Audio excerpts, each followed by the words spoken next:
Hello नमस्कार friends. पहले तो मैं लॉ ऑडियो के लिए माफ़ी चाहता हूँ।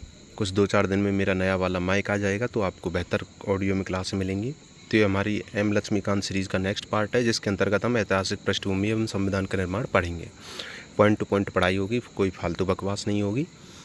और जैसा कि आपको पता है कि पहले भारत में क्या ब्रिटिश रूल चलता था, तो इसमें हम पढ़ेंगे। तो सबसे पहले पढ़ते हैं हम इसमें कंपनी का शासन। तो कंपनी का शासन के अंतर्गत आपको पता है कि 1857 की क्रांति हुई थी। उसके बाद कंपनी का शासन ख़त्म होकर ब्रिटिश रूल स्टार्ट हो गया था। तो तब तक कंपनी ने क्या क्या मेजर चेंज किए, वो सब ये जो चला था, ब्रिटिश ने भारत पे कैसे शासन किया, जिससे इंस्पायर होकर आज का भारत का संविधान बना है। तो वो सब ही हम इसमें इम्पोर्टेंट चीज़ें पढ़ने वाले हैं, जो एम लक्ष्मीकांत के शॉर्ट नोट्स बनाए गए हैं उसकी प्रेफरेंस पे हम ये पढ़ेंगे। तो सबसे पहले हम पढ़ते हैं 1773 का रेगुलेटिंग एक्ट। तो महत्व क्या है इसका? इसका महत्व यह है कि भारत में ईस्ट इंडिया कंपनी के कार्यों को नियंत्रित एवं नियमित करने वाला पहला ब्रिटिश ये प्रयास किया गया था। भारत में केंद्रीय प्रशासन की इसके अंतर्गत क्या रखी गई थी, नींव रखी गई थी। तो इसमें मेजर चेंज हुआ था गवर्नर जनरल का, कि बंगाल के गवर्नर को बंगाल का गवर्नर जनरल बना दिया गया। पहले उसे बंगाल का गवर्नर बोलते थे, फिर बाद में बंगाल का गवर्नर जनरल बोलने लगे। तो प्रथम कौन था वो, इसको आपको याद रखना, वेरी मोस्ट है। प्रथम था लॉर्ड वॉरेन हेस्टिंग्स। तो ये क्या, प्रथम बंगाल का गवर्नर जनरल बना था। सहायता के लिए इसकी 4 सदस्यीय कार्यकारी परिषद का निर्माण किया गया था। अधीनस्थ कर दिया गया मद्रास और बम्बई के गवर्नर को बंगाल के गवर्नर जनरल के अधीन कर दिया गया। इससे क्या हो रहा है, केंद्रीय प्रशासन की नींव बन रही है, कि ये केंद्रीय सत्ता बन रही है। बंगाल के गवर्नर जनरल को क्या बनाया गया, सुप्रीम। उच्चतम न्यायालय का निर्माण किया गया था, बहुत मोस्ट है, बार बार आता है। 1774 में कलकत्ता में स्थापना की गई थी। एक मुख्य न्यायाधीश था और 3 अन्य न्यायाधीश थे। अब नियंत्रण, कंपनी कार्यों के निजी व्यापार, रिश्वत, उपहार लेने पर क्या ले आई गई, रोक, तथा कोर्ट ऑफ डायरेक्टर के जरिए कंपनी का नियंत्रण क्या किया गया, मजबूत। इतना सा ही इसमें है, तो आपको वो रिवाइज रखना है। अब देखते हैं 1781 का संशोधन अधिनियम। तो उद्देश्य 1773 में जो कमियां रही थी उसको ठीक करने के लिए लाया गया। इसके अंतर्गत प्रावधान किए गए कि गवर्नर जनरल, उसकी काउंसिल और कंपनी के सेवकों को शासकीय कार्रवाइयों के लिए सर्वोच्च न्यायालय के क्षेत्राधिकार से मुक्त किया गया और राजस्व मामलों को भी कोर्ट के दायरे से बाहर किया गया। तो इसमें क्या है, जो सर्वोच्च न्यायालय, जो सुप्रीम कोर्ट था उस टाइम का, कलकत्ता में जो बनाया था, उसके कंट्रोल को कंपनी के शासन से हटाया गया, ताकि गवर्नर जनरल क्या है, स्वतंत्र होकर अपना कार्य दायित्व अच्छे से निभा पाए। इसके बाद आता है 1784 का पिट्स इंडिया एक्ट। तो इसमें क्या, द्वैध शासन की स्थापना हुई। कंपनी के राजनीतिक, वाणिज्यिक, व्यापारों कार्यों को क्या किया गया, अलग अलग किया गया। 2 तरह से बांट दिया, कि एक तो कंपनी राजनीतिक रूप से शासन करती थी, दूसरा उसका व्यापार के जरिए वो प्रॉफिट कमाती थी, ब्रिटेन को पैसे भेजती थी। तो इसको क्या किया गया, अलग अलग, इसे बोला गया द्वैध शासन। निकाय, व्यापारिक मामलों हेतु निदेशक मंडल और राजनीतिक मामलों हेतु नया मंडल नियंत्रण बोर्ड की स्थापना की गई, बहुत मोस्ट है। तो व्यापार के लिए कौन से मंडल की स्थापना की गई, निदेशक मंडल, और राजनीतिक मामलों के लिए नियंत्रण बोर्ड की। विशेषता, पहली बार भारतीय क्षेत्रों को ब्रिटिश आधिपत्य का क्षेत्र बोला गया। इसके बाद देखते हैं 1786 का अधिनियम, छोटे छोटे से नियम है आप। तो इसमें क्या, लॉर्ड कॉर्नवालिस ने क्या अपनी शर्तें रखी थी, कि अपने काउंसिलों को निर्णय को रद्द करने का अधिकार मिला और उन्हें कमांडर इन चीफ का पद भी दिया गया। तो लॉर्ड कॉर्नवालिस चाहता था कि उसकी जो परिषद है, काउंसिल है, वो क्या उस पर नियंत्रण बनाती है। तो गवर्नर जनरल होने के नाते वो क्या स्वतंत्र रूप से कार्य करना चाहता था। तो उसने बोला था कि उनके निर्णय को वो रद्द कर सकता है, और कमांडर इन चीफ का उसको पद दिया गया। अब देखेंगे 1813 का चार्टर कानून। व्यापारिक एकाधिकार समाप्त, कंपनी का भारत में व्यापारिक एकाधिकार समाप्त कर दिया, लेकिन चाय और चीन के साथ व्यापार का एकाधिकार बना रहा। कभी कभी कन्फ्यूजन होता है, चाय चीनी नहीं है, चाय और जो चीन के साथ भारत का जो व्यापार होता था उस टाइम पे, तो उसके एकाधिकार को बनाए रखा गया, और इसके अलावा जितने भी व्यापार थे उनको क्या समाप्त कर दिया गया, एकाधिकार जो उनका था, कि मतलब अब और भी ब्रिटिश कंपनियाँ आके शासन कर सकती हैं, उस पर व्यापार कर सकती हैं। तो अन्य प्रावधान, ईसाई मशीनरियों को भारत में धर्म प्रचार की अनुमति दी गई और शिक्षा पर प्रतिवर्ष 1 लाख रुपए का प्रावधान किया गया। इसमें जितनी भी लाइन डाली गई हैं बहुत मोस्ट हैं। ये बार बार आता है कि ईसाई मिशनरियों को भारत में धर्म प्रचार की प्रथम बार अनुमति किस चार्टर कानून दी गई, तो 1813 में। और शिक्षा पर प्रतिवर्ष खर्चा किस में किया गया, तो 1813 का चार्टर कानून में। तो अब चलते हैं अपनी नेक्स्ट स्लाइड पे। तो 1813 के बाद आता है 1833 का चार्टर अधिनियम।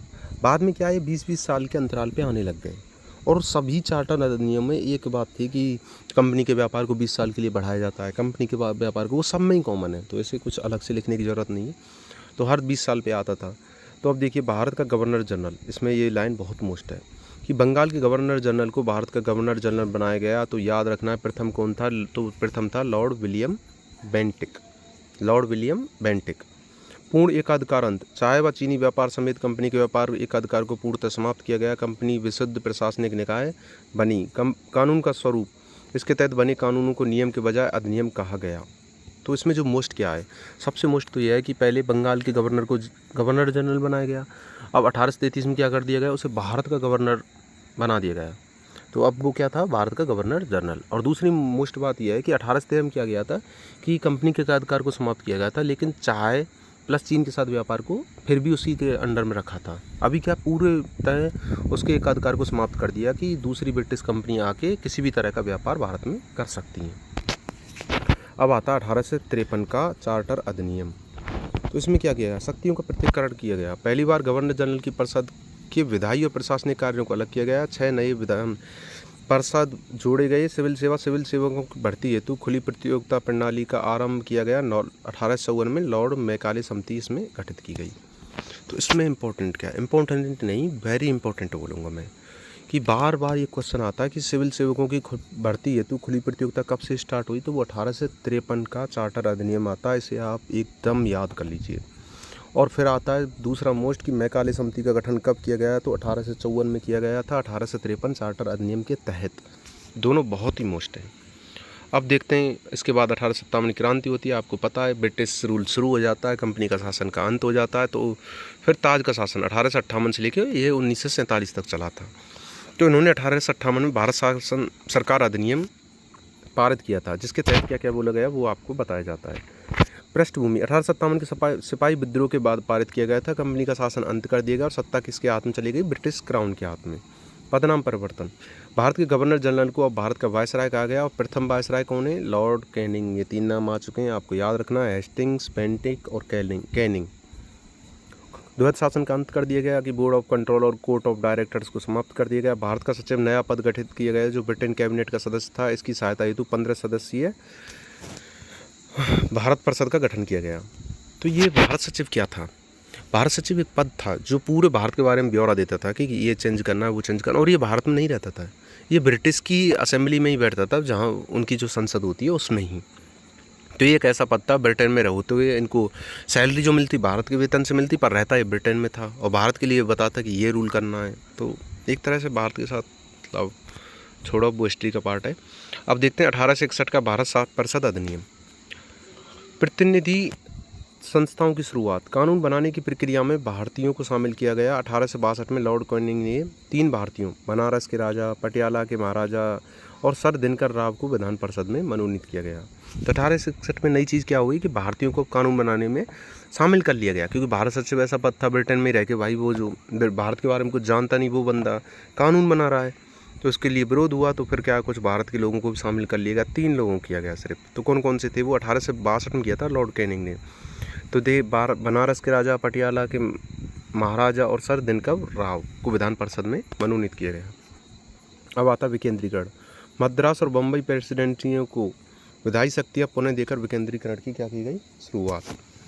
पोर्टफोलियो प्रणाली, लॉर्ड कैनिंग द्वारा 1859 में शुरू की गई पोर्टफोलियो या विभागीय प्रणाली को क्या मिली मान्यता, ये इतना इंपॉर्टेंट नहीं है।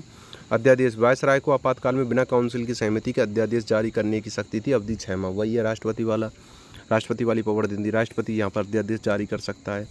तो वही 6 माह के तक इसकी क्या रहती थी, वैलिडिटी। अब देखते हैं 1892 का भारत परिषद अधिनियम।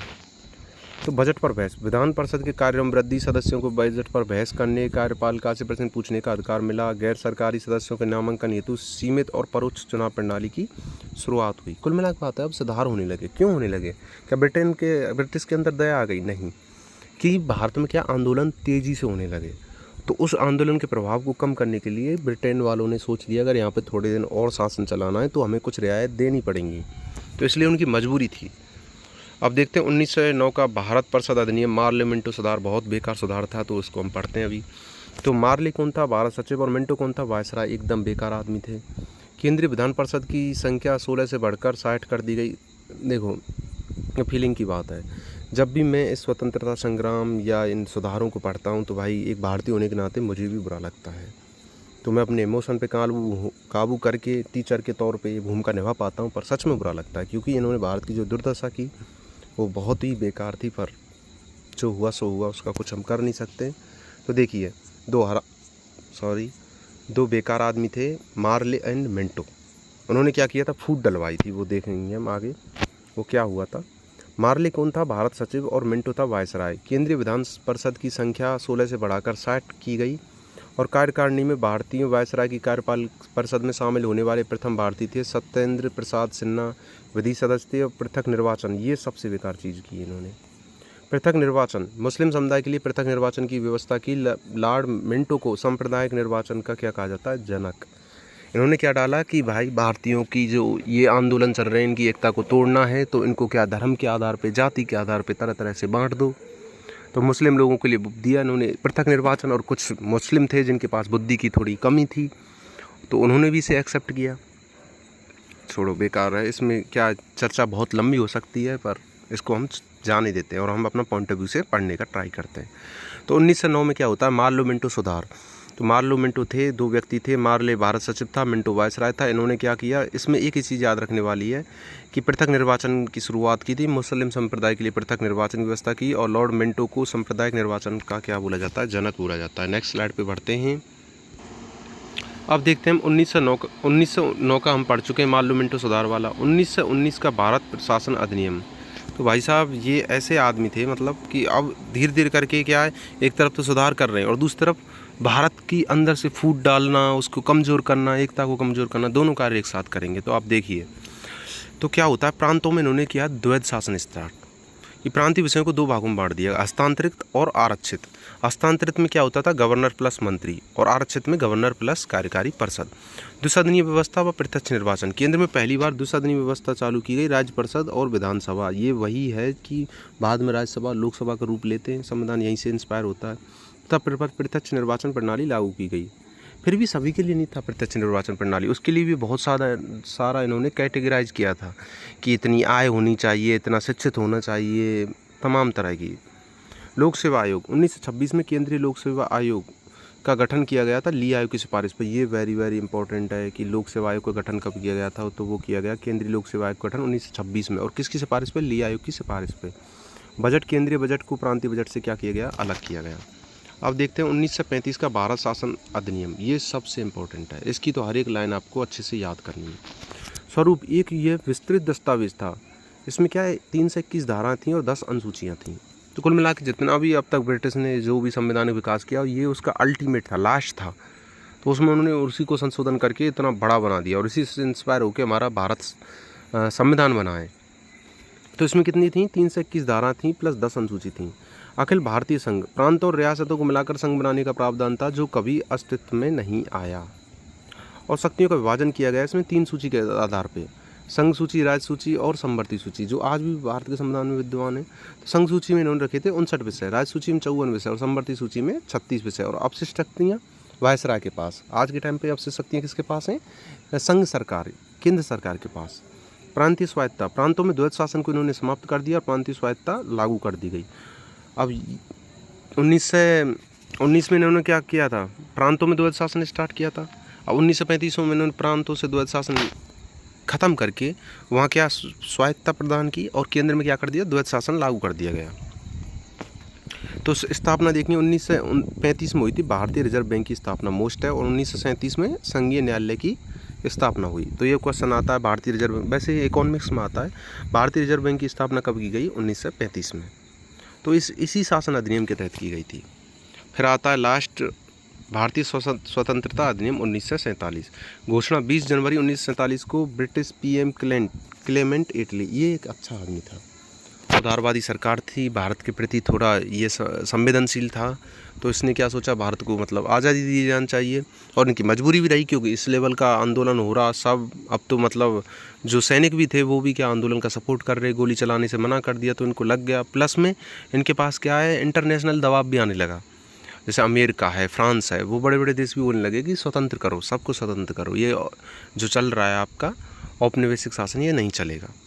तो ब्रिटिश पीएम क्लेमेंट एटली ने 30 जून 1947 तक भारत छोड़ने की घोषणा की। माउंटबेटन प्लान 3 जून 1947 को क्या किया गया, स्वीकार किया गया। और प्रावधान 15 अगस्त 1947 को भारत में ब्रिटिश शासन समाप्त कर दिया जाएगा और 2 स्वतंत्र डोमिनियन भारत और पाकिस्तान का क्या कर दिया जाएगा, सृजन। बहुत गलत हुआ था ये, पर करना पड़ा। क्यों? क्योंकि माउंटबेटन ने एक शर्त रखी थी, या तो आप इस चीज़ का इलाज निकालो कि मुस्लिम और हिंदू में जो ये चल रहा है, अलग देश बनाना है या क्या बनना है, नहीं करना है तो ब्रिटिश शासन कंटिन्यू रहेगा।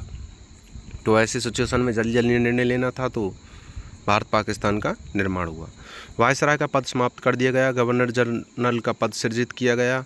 स्वतंत्र भारत के प्रथम गवर्नर जनरल कौन थे, लॉर्ड माउंटबेटन। और प्रथम और अंतिम भारतीय गवर्नर जनरल कौन थे, सी राजगोपालाचारी। दोनों ही मोस्ट हैं। प्रथम गवर्नर जनरल कौन थे स्वतंत्र भारत के, तो वो लॉर्ड माउंटबेटन। और प्रथम और अंतिम भारतीय गवर्नर जनरल कौन बने, सी राजगोपालाचारी। और प्रथम प्रधानमंत्री कौन बने थे, जवाहरलाल नेहरू। तो इसके बाद दूसरा भाग आएगा संविधान का निर्माण, उसको हम बाद में पढ़ेंगे। ये इसका चैप्टर दूसरा आता है। तो फ्रेंड, पॉइंट टू पॉइंट पढ़ के हमने ये चैप्टर कंप्लीट कर लिया है। मैं मानता हूँ मेरे वीडियो की क्वालिटी ये बड़े बड़े कोचिंग इंस्टीट्यूट जैसा नहीं है, उनसे बहुत ही ज़्यादा डाउन है, क्योंकि मेरे पास रिसोर्सेज की अभी कमी है। परंतु इन कोचिंगों के बाढ़ बैच, अर्जुन बैच और उसमें फालतू शॉर्टकट दिखा के जो छात्रों को भ्रमित किया जाता है, उसी की वजह से मैंने अपना ये चैनल क्रिएट किया है कि मैं आपको एक सही गाइडेंस दे पाऊँ, जो पॉइंट टू पॉइंट इन्फॉर्मेशन है वही पहुंचा पाऊँ, कोई शॉर्टकट नहीं। जैसा आज एग्ज़ाम का पैटर्न है उसी के आधार पे फैक्ट के साथ साथ थ्योरी बेस भी इन्फॉर्मेशन दे पाऊँ। तो आपको ये सारा सीरीज, सारा कॉन्स्टिट्यूशन मिलेगा। इसके बाद हम स्पेक्ट्रम का मॉडर्न हिस्ट्री पढ़ेंगे, माजिद हुसैन की ज्योग्राफी पढ़ेंगे, सारी चीज़ें कंप्लीट की जाएंगी। एक बार मेहनत तो लगेगा, पर आप इससे जुड़ेंगे तो आप फिर एग्ज़ाम में सफलता प्राप्त करेंगे। तो चैनल से जुड़ने के लिए धन्यवाद, पूरा वीडियो देखने के लिए धन्यवाद। अगर आपको वीडियो अच्छा लगा है तो चैनल को लाइक कीजिए, सब्सक्राइब कीजिए, और आपका मेरे लिए जो भी फीडबैक है उसे कमेंट में ज़रूर बताएं। नमस्कार।